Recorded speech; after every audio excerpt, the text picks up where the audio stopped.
আসসালামু আলাইকুম রহমতুল্লাহ ইন্নাল হামদুলিল্লাহ ওয়াসসালাতু ওয়াসসালামু আলা রাসূলিল্লাহ ওয়া বা'দ। প্রিয় দর্শক, মুয়াজ্জিন সাহেব যখন আজান দেন তখন আমরা কি বলার মাধ্যমে আজানের জবাব দিব?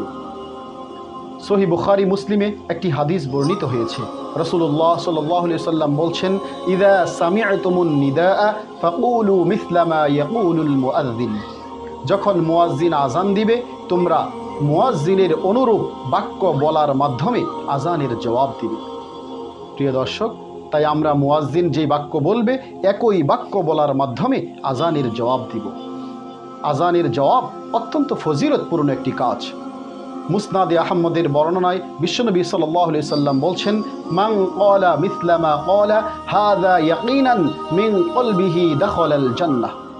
যে ব্যক্তি মুয়াজ্জিন যা বলে সেই বাক্য বলার মাধ্যমে জবাব দিবে, আল্লাহ রাসূল বলছেন ফাদাখালাল জান্নাহ, ওই ব্যক্তি আল্লাহর জান্নাতে প্রবেশ করবে। সুবহানাল্লাহ। প্রিয় দর্শক, তাই আসুন আমরা আজানের সময় বিভিন্ন গল্প গুজব না করে আজানের জবাব দেওয়ার মাধ্যমে জান্নাত হাসিলের চেষ্টা করি।